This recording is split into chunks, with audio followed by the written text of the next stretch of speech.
Hi, my name is Henry, and in this video, I'll be speaking with three APMM interns, Sirah, Brie, and Brandon, about their experiences in the APMM internship program. We'll talk about how they got into the APMM internship program, what projects they worked on over the summer, and what their day-to-day looks like during the summer. And make sure to watch till the very end because they'll share tips on how you can get into the program. Now, let's get started. First, can you just all introduce yourselves, your name, your major, and what school you're going to? Of course, I can start. My name is Sirah Diallo. I am a Plan 2 honors and public relations major and a French minor, and I go to UT Austin.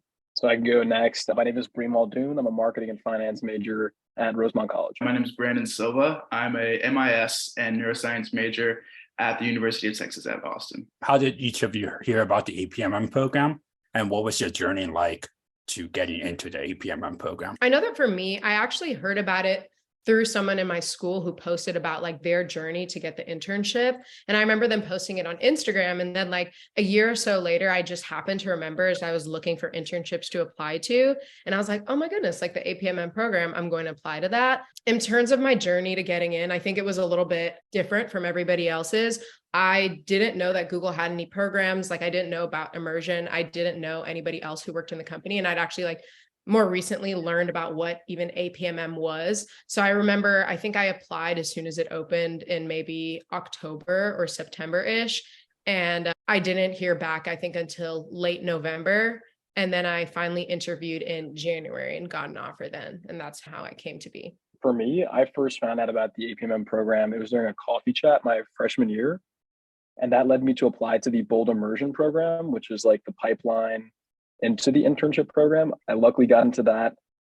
Then I went through the whole interviewing for the Bold internship, and then finally that led me to join the program. Yeah, I think similar to Sirah, my kind of path to APMM was a bit interesting. So previously it was neuroscience major, moved over to business after my sophomore year. So that recruiting season was just a big blur. But I had a conversation with somebody that was a past Bold intern on the sales side. Just told me about the Bold program, and I figured I should just apply. And I applied, and similar to Sirah, maybe September, and didn't hear back until November. And at that time, it was just like ecstatic, but also just, I feel like out of my element. But it ended up working out, and interviews went well. And I'm here now, which is incredible to think about. After you got in and you were in the APMM intern program, what teams were you all placed on? So I was placed on the ads publisher marketing team. And ultimately, my team helps publishers, creators, bloggers, and app developers like navigate online advertising and ensure that their voices are being heard. Yeah, so I was on a less known team called Team Adrenaline, a part of Google's Media Lab. And so Media Lab is the internal paid media agency, and basically I worked improving our creative advertisement. I had the chance to work on Google Cloud, specifically on the developer marketing team. So this team specifically caters to the overall perception of Google Cloud to developers. What was the format of the internship? Was there a problem that was given to you to solve? I think it definitely varies depending on who the intern is and what team they get placed on. But for me, I had one major project that was broken into 3 different sections. And ultimately what I was doing is, it hasn't been published yet, but I was working on a web page where not only did I have a lot of guidance from my team, but I also was able to put my own personal spin on it and make my final product as effective and insightful and helpful as I thought that it could be. And breaking down the different segments of my project, first, I conducted a lot of research, whether it was through Google Analytics or interviews, and then I consolidate a lot of my findings, which I would then present to my team in order to understand, okay, this is the web page, here's how I want to take it and run with it and improve it. Then the next step for me was really developing like actual copy and design recommendations that I then had to go and seek out various stakeholders and gain approval for that. Next, I actually managed a creative agency where I got to then implement the necessary changes and ensure that they were like following my vision. And so I got to like redesign an entire page. And then finally, I created and wrote copy for 12 different channels in a cross-channel marketing campaign where I would then like promote the launch of that web page. And so that was like my summer. I think to give some context with the way Google does it, it's more of a capstone project as opposed to some other internships that I've had where you're basically, I would say you're closer to like a team member working on like active deliverables, if that makes sense. So it's more of a research-based project. And for me on Team Adrenaline, so I basically was tasked with how can we improve our paid social media and to help figure out those recommendations, like the first thing I did was look at what has happened in the past. What is our past performance? So I looked at a bunch of our historical data around surrounding like what types of creative and campaigns worked and didn't work. And then I eventually also looked at competitors to see like what kinds of trends are going on in the paid media space. And then finally, I implemented some research on Gen Z just to see what are the insights there. I even conducted a survey on that too, and then put all those insights together to form some recommendations. Yeah, I couldn't agree with Brie more. I think it's definitely given to us like a capstone project, right? Where we're responsible for a project at the beginning of the summer. And for me, my project was in two main portions of research and then eventually rolling out a new onboarding process for developers. And so for me, that consisted of looking at our competitors and how they handle onboarding or where developers are mostly like exchanging their ideas, what mediums, what are developers talking about, and then specifically moving over to giving my own recommendations and then actually building, which is incredible, building an onboarding experience for developers, just revitalizing the way Google does that for Google Cloud. Were there any big challenges that you had to deal with? And how did you address those challenges? I think that for me, some of the major challenges were like trying to understand how to balance my time when it comes to like doing hybrid work, since technically we could be fully in person, we could be hybrid, and understanding that balance. Personally, most of my team was actually in a different state. They were in New York. So navigating the time difference and how do I still connect with them in the same ways that a lot of other interns were, who were seeing their like bosses and their team members on a day-to-day basis. And so really just a lot of like challenges in terms of, okay, how do I be a really clear communicator and how do I make sure I understand what's expected of me? So how did you navigate that? Did you just work on the Eastern time zone? Yeah, to an extent, I did both. So it had a lot to do with time management. So I would make sure I would get all of my tasks done a lot earlier. So in Eastern time, like I had everything prepared for when my bosses or my team would be online. I did do a few like early meetings throughout the summer. Like I would get up at 7, I'd have 7 a.m. meetings and luckily I could take those from home. And so I would do that, but I'd really just work with them, ensure that I was always communicating, whether it's like emailing them, chatting with them, hopping on meetings as well, just to make sure that like we were always on the same page, regardless of us not being in the same state. Since you start early, do you also get off early? Yeah, so that was kind of fun part. So on the days that I'd start at 7, I'd get to end a little bit earlier. And so I would be able to walk around the office and maybe do some more fun things, or I could take some more time to like experience Google as a company as well. And so that was really cool for me. Yeah, as I mentioned just on that, like Sirah pointed out, so my manager and part of my team was also in New York, but I had some people in SF. So that was an interesting dynamic to balance, since it's like, yeah, they're only available for a certain part of the day. So it's like, how do I maximize that time? And then there's also another big challenge, I think for me, like Google's known for giving ambiguous projects. So it's how do you bring that down to earth? Like they give you a big prompt. And I think like knowing how to effectively use the different people on your team to help narrow down that problem is like a key skill. And that's something like I'm still working on even as I do an internship now, but I think that's a key challenge. Like, how do I effectively use those resources, help bring that problem down to an actual solution that they can use?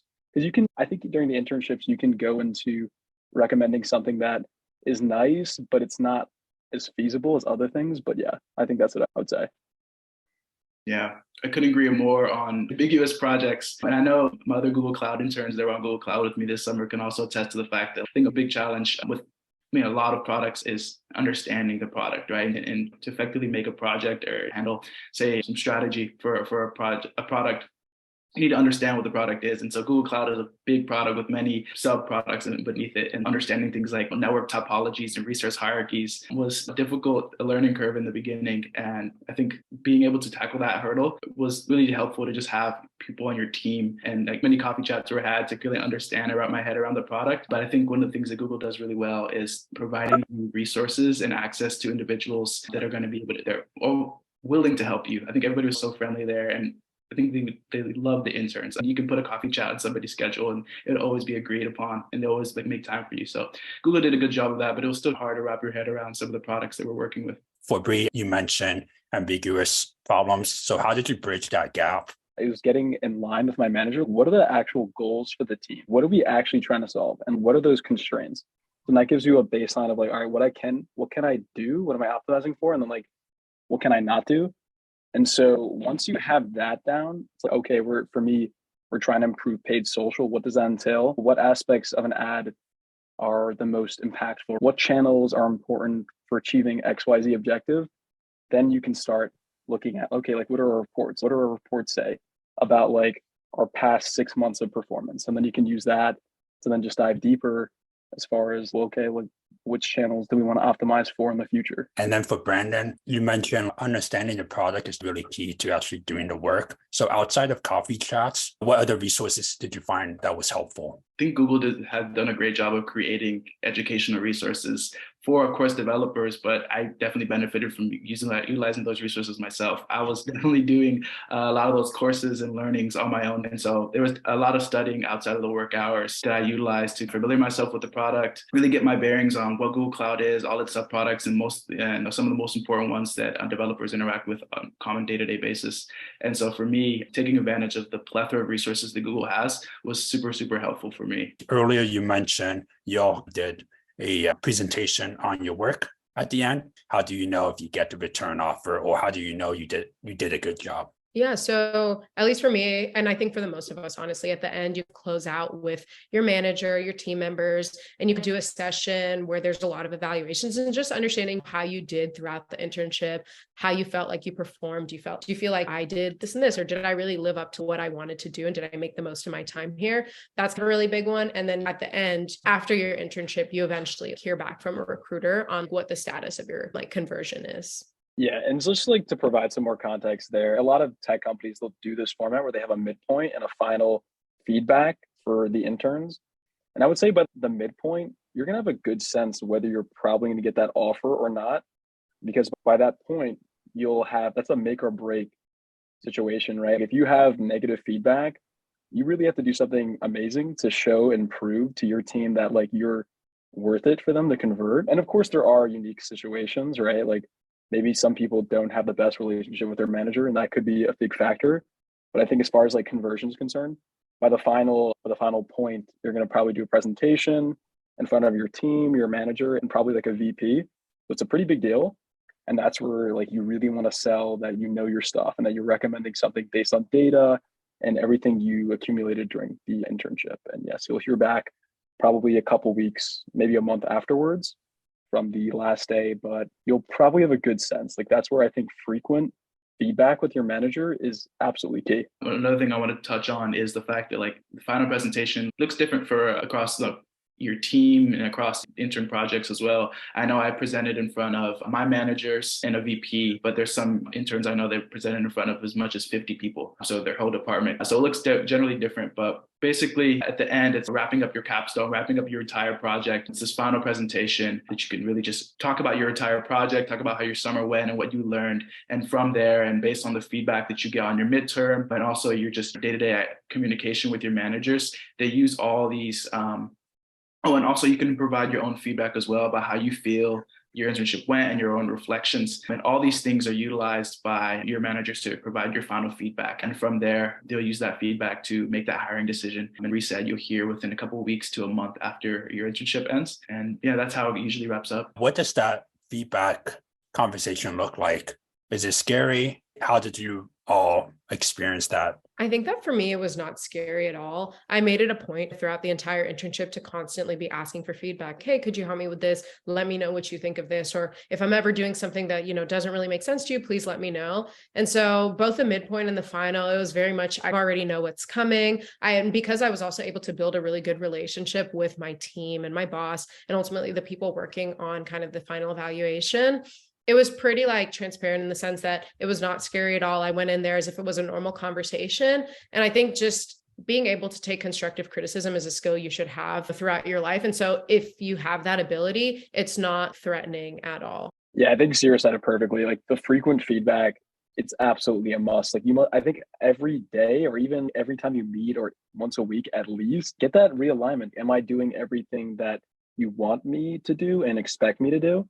If you get that done, then you can only succeed from there because they're telling you what you should do. So I think that's absolutely 100% necessary in order to do well. And I think for the feedback part, and when it comes to a final midpoint or final check-in, right, that's where you should already have a good sense of what they're going to say.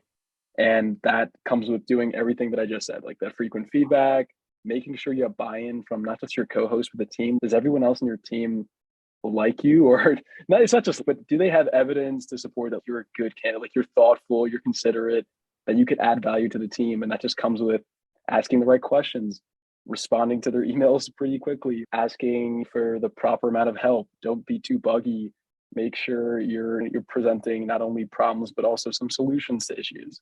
So all that goes together to form that perception of you. No, for me, I'll go ahead and say I was nervous, but I think it was more of just a sign that I cared and I was invested in the project rather than reality. I think for a lot of interns that are nervous, it's just bugs. But I think, like Brie said, throughout your project, if you're consistently putting in the work, consistently getting feedback, you should feel confident and know that your project is, the evidence of your exemplary performance is in the project you've already submitted. And so that final conversation went pretty smoothly. It's most of the time, it's just a conversation to just one, kind of give you, like, provide an opportunity for you to give feedback and your managers to give you feedback. And it's all just a learning experience for you. And I know I've definitely taken some of the words that my manager's given me on my final feedback and used them this semester to improve myself and my overall professional development. Overall, it's just a learning experience in a conversation. It's nerve-wracking, but it should be if you care. What was the most memorable moment for you from the whole APMM internship experience? And also, what's something that you didn't expect to learn? For me, I think my most memorable moment was definitely visiting my team in New York at the end of the summer.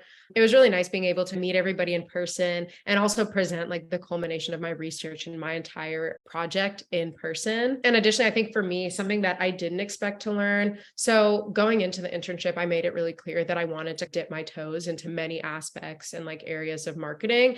And my team is really accommodating and they actually let me try everything out. And so one of the main things I didn't expect to learn really anything about UX design and how you actually go about creating a website. But as I touched on before, I actually got to experience that a lot. And that was something that's really cool that I don't think I would have gotten out of a class or maybe another marketing internship or something of that sort. Yeah. So the first question, most memorable experience, I feel like it's tough, like professionally, personally speaking.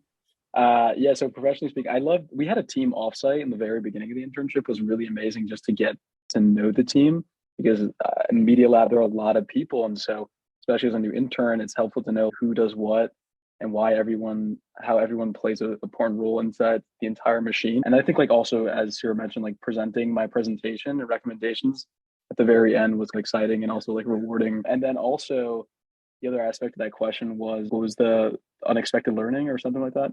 So yeah, for me, I would say I had already done many internships, but for me, I think the key learning was just improving upon the way I incorporate all the different types of data that they gave access to. So whether that be like survey data with comp analysis, with our own internal like performance benchmarks, all that together, I think learning how to put that all together was a fun thing to be able to provide and like a good recommendation. I'll take it on the personal side and overall just outside of work. The most memorable moment probably have to be our last week. I think at the wrap up of our internship, most of us were done with our intern projects.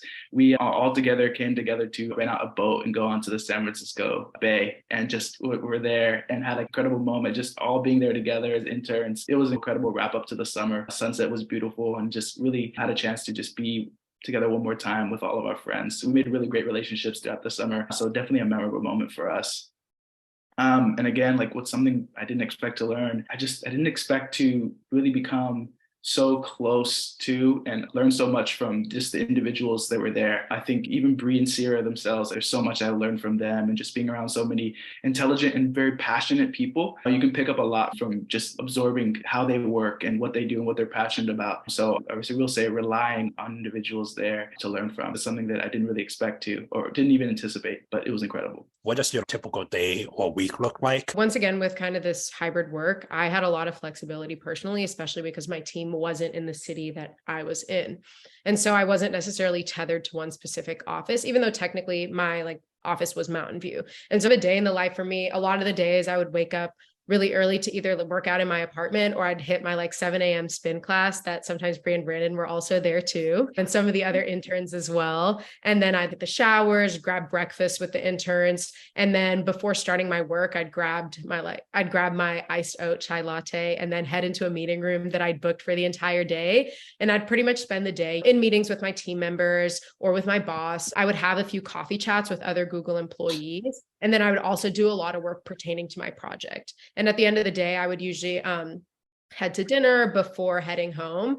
And then just more on like a weekly basis. Once again, because I wasn't tethered to an office, I had the opportunity to visit like a different office every single week. So sometimes I'd work from San Francisco, sometimes I was in Mountain View, sometimes I was in Sunnyvale or San Bruno. And then I also got to work out of the New York and the LA offices in the summer as well. For me, I think I woke up at 7:30, get to the office around 8 o'clock because I live fairly close, so it's a quick walk.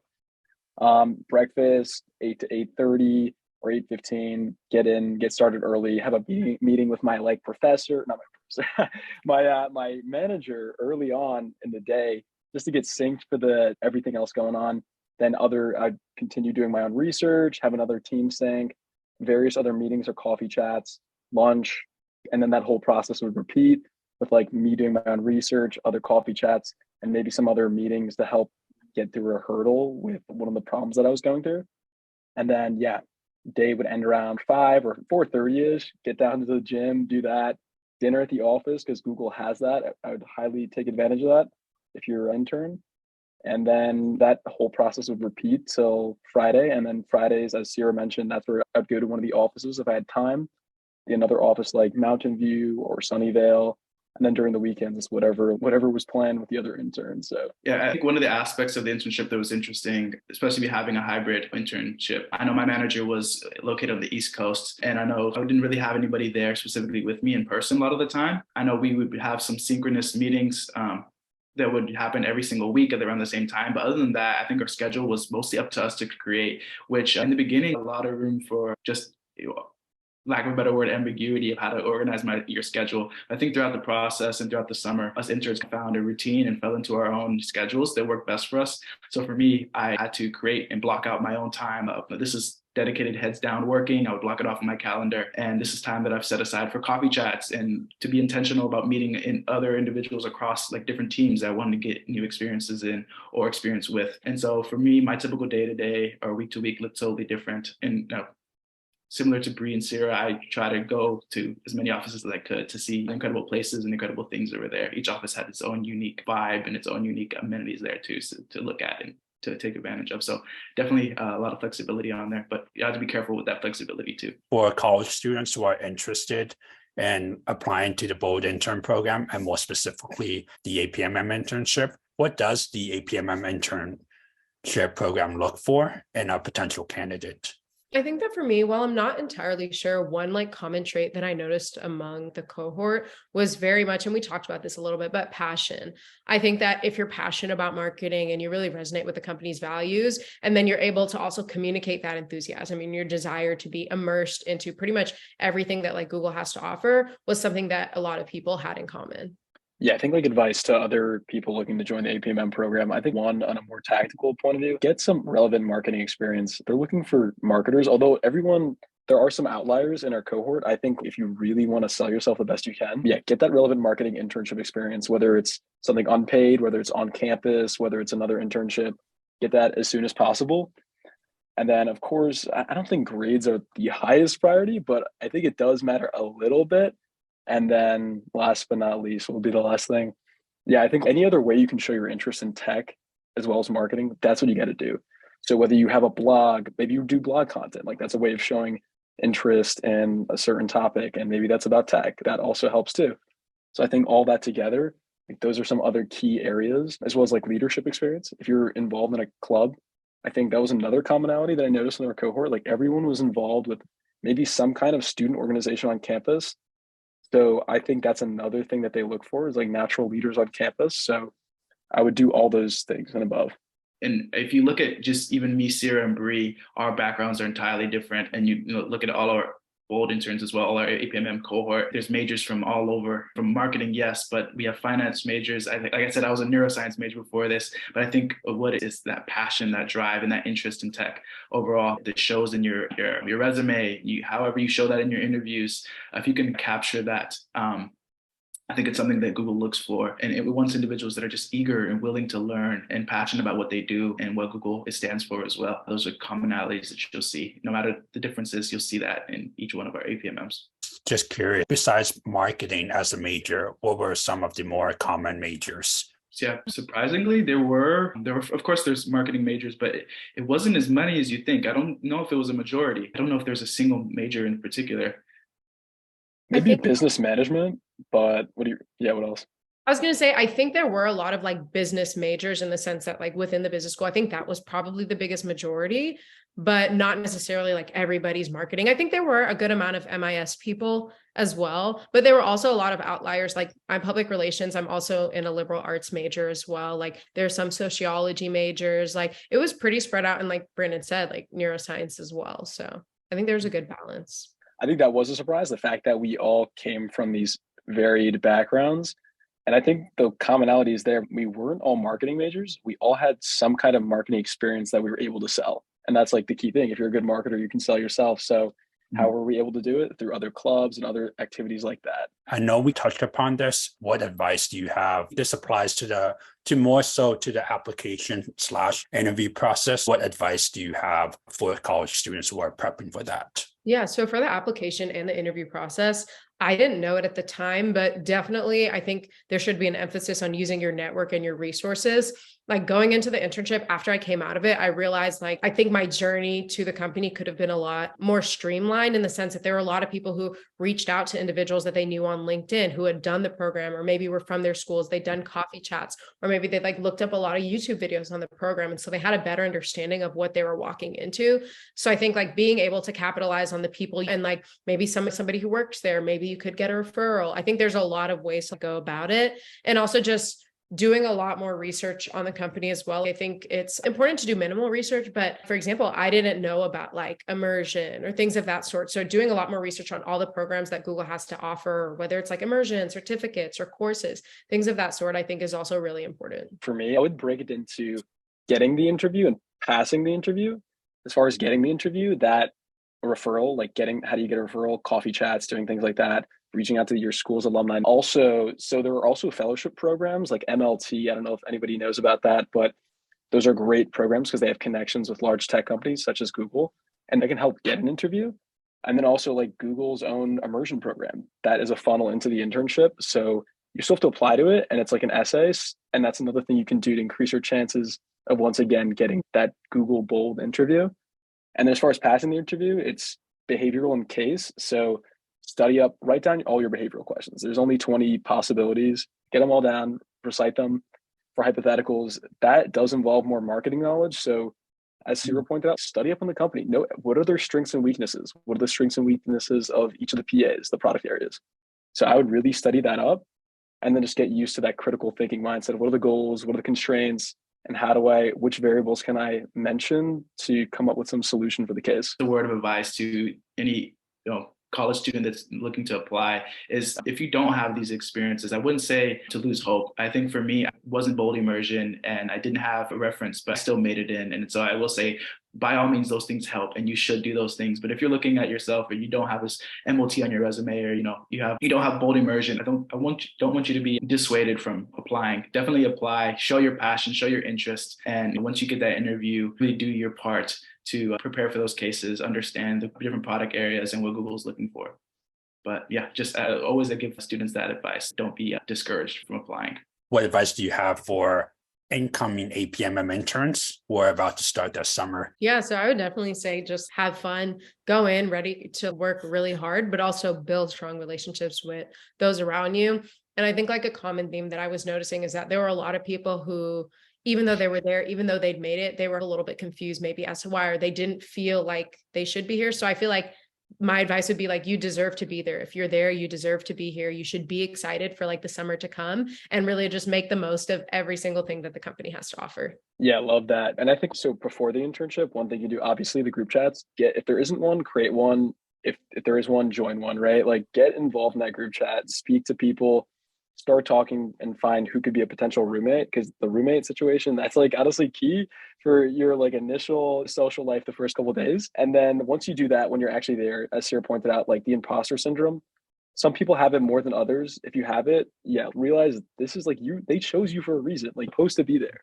At that point, the whole internship is basically a long interview to see whether what you said in your actual interview is true. Can you actually think clearly and provide value? So I would say first half of the internship, or like at least at the very beginning, get specifically clear with your manager as far as what they want and what they're expecting by the end of the summer. So you have that like down in writing. And then like as far as the fun activities, you can schedule that on the weekend. That will be easy to schedule. Do that after work with the cohort, right? That'll be a lot of fun. And then I think also have a strategy like who do I want to speak to during this internship? Get those coffee chats outlined the first half of the internship because it's going to get really busy with your work towards the second half. So all the fun stuff, try to put that more in the beginning. And then the second half is more of the actual like really grind. I would say my piece of advice would be to use that intern privilege, right? There's so many people that are just willing and excited to talk to you. The interns have this appeal about them that people want to share their knowledge, share their information, put time on people's schedules, create those coffee chats because you'll be surprised with who says yes. I had so many incredible conversations with people across the company and across different orgs and even outside of marketing as well, just areas that I was interested in. Use that to your advantage and of course, have fun. This is a fun, incredible experience. And if you've already gotten this, like you are extremely talented and you should feel confident that you are there for a reason. Great. That's all the questions I had. Thank you so much, Brandon, Brie, and Sirah for your time and sharing your knowledge. Thank you so much for having us. I really appreciated being here. Yeah, thank you so much. Thank you. That's all for today. If you enjoyed this video, please give it a like and comment below on what kind of videos you want to see next. Till next time, see you.